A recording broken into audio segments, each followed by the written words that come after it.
Welcome to Start With a Win, where we give you the tools and lessons you need to create business and personal success. Are you ready? Let's do this.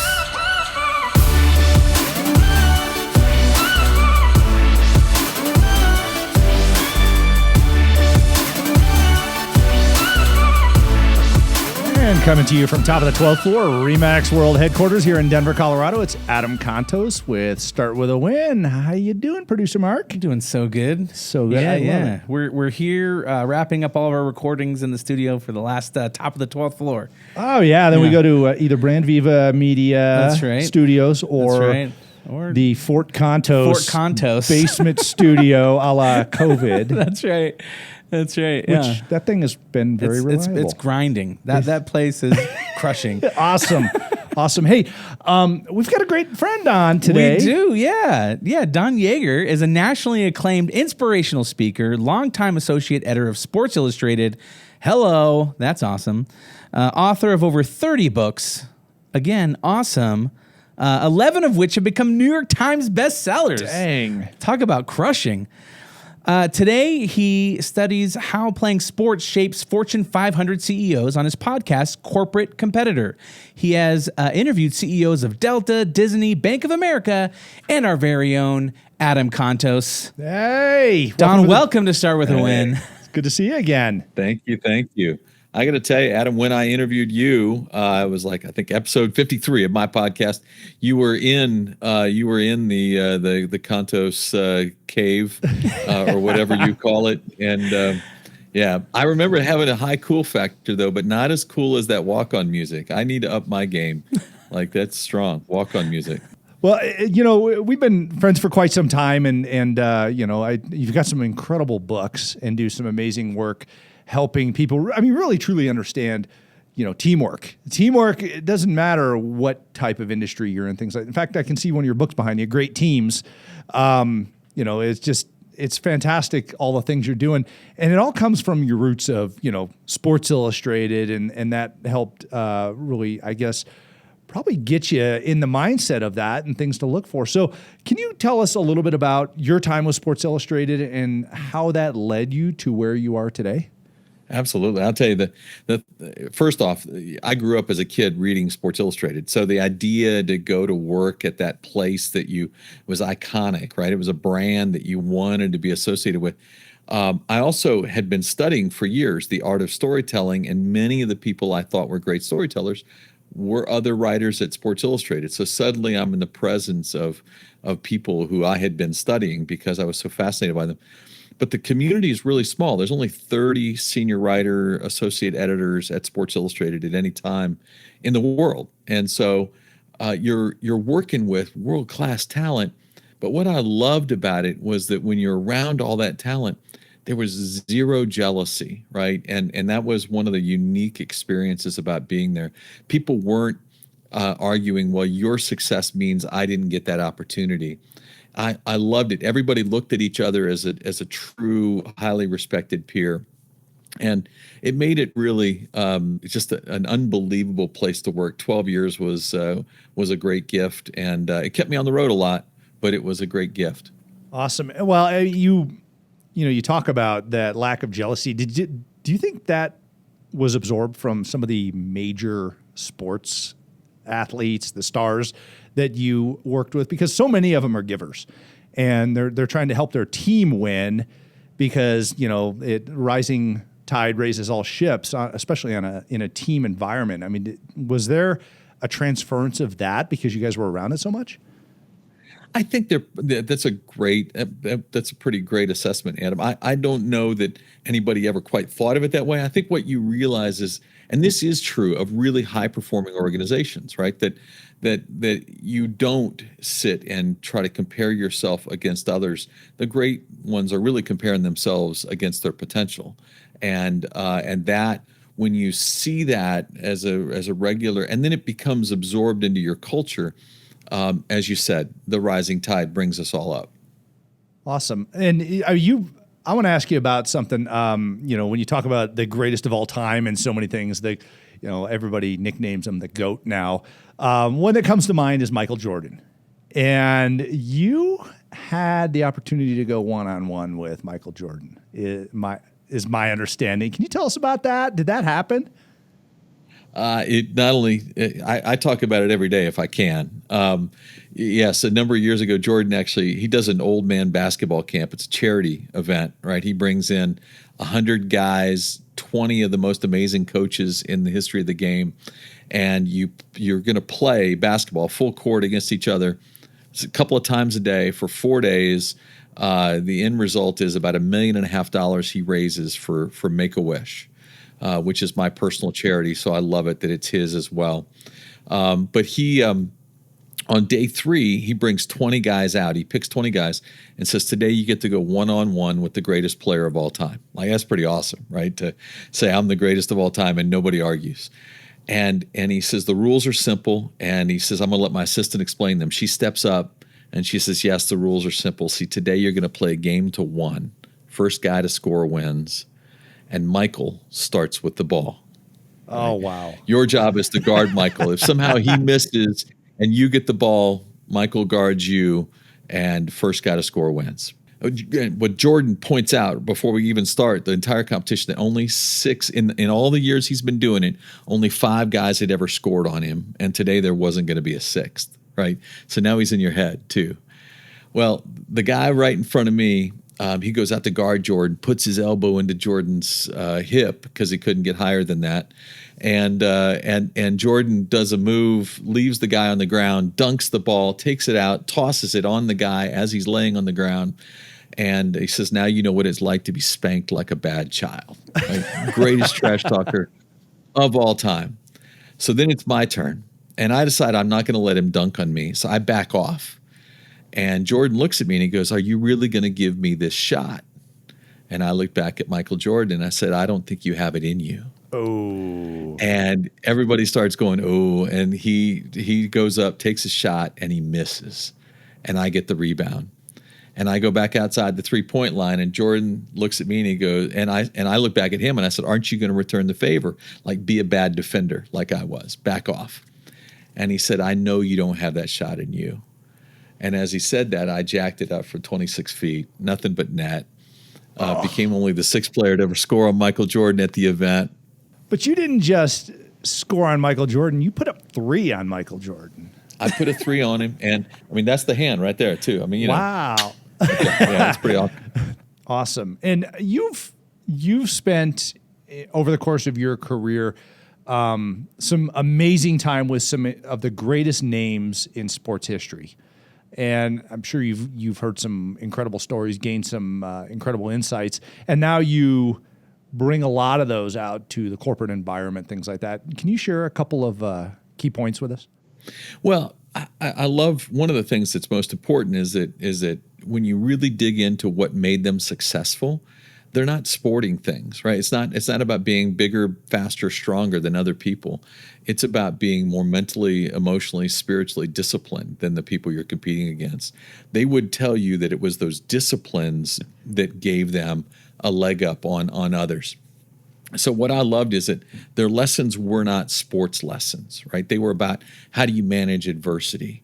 How do you, what kind of a teammate are you? Are you willing to pick others up when they need that? Do you know how to be a servant leader in that role? When you really dig into what made the greatest they're a series of conversation tools that you and I can apply into our life every day. And that's what I love, because I'll never have Michael Jordan's physical gifts. I'll never have those. But what I can work on are those mental and emotional disciplines that will allow me to be better. Okay, so let's unpack that a little bit more here, because this is interesting to me.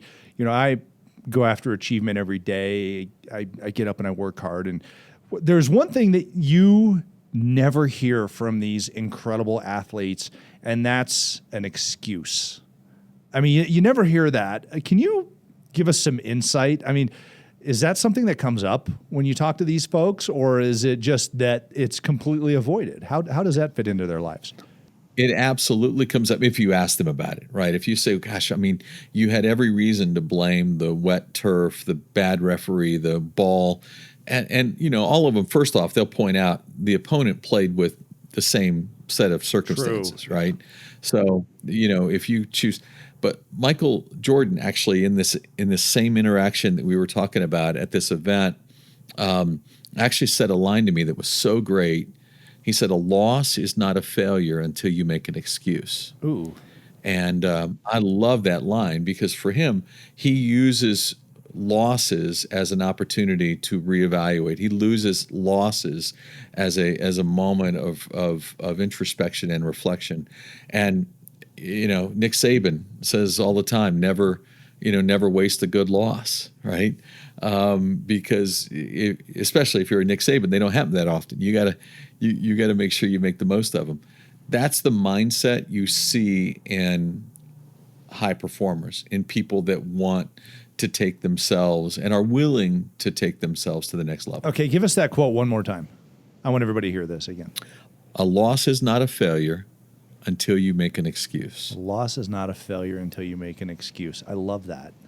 In fact, Jordan said it to me. It actually hangs on I put it on a sticky note, and it hangs in my office because when he said it, I was riveted by that line, because making excuses is human nature, right? But to be exceptional, you have to be committed, as you know, and I know this is a key element of everything you preach, Adam, is you defy human nature every day. That's what you're there to do. What tips do you have for somebody who can't get over some of their excuses? Is there anything that they can think about in society here or in leadership or whatever? Because it's the killer of leaders. Excuses is the killer of leaders. I totally agree. So right now we're, as we're recording this, March Madness is about to start, right? It is the last March Madness for Coach K at Duke. I have a close friendship with him. I've worked with him for years. Have also played in his old man basketball camp. As you can tell, I love basketball. Coach K's entire model of leadership is built on two words. It's next play, right? Because you can take time later to reflect on what just happened, but you cannot take time now. Because if you spend time now reflecting on what just happened, good or bad, you are lost. You've lost the opportunity to affect the moment that's in front of you. And so when you can develop a phrase or whatever it might be, right? Next play, whatever, something that reminds you, my job is to move on to the next play, good or bad. And then you begin that process of you're not dwelling on excuses because you don't have time to talk about them because you're worried about next play. I'm worrying about how we do things.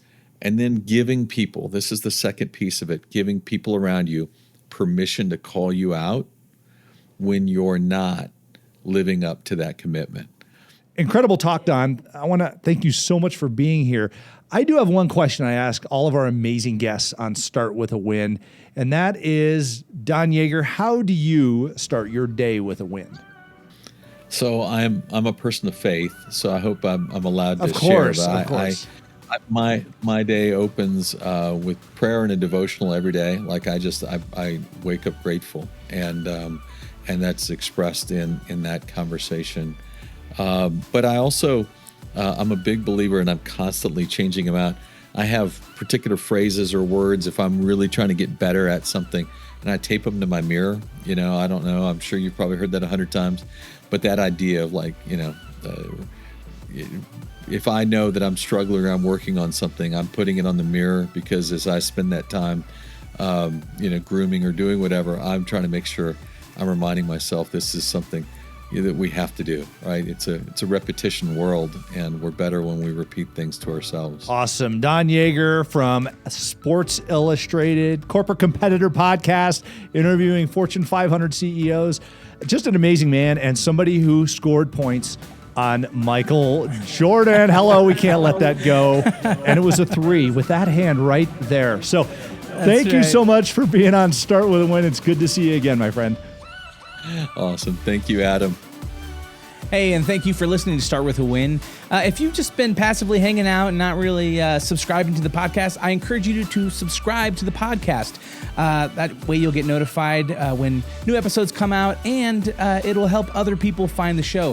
For more great content, head over to startwithawin.com. And until next time, remember, start with a win.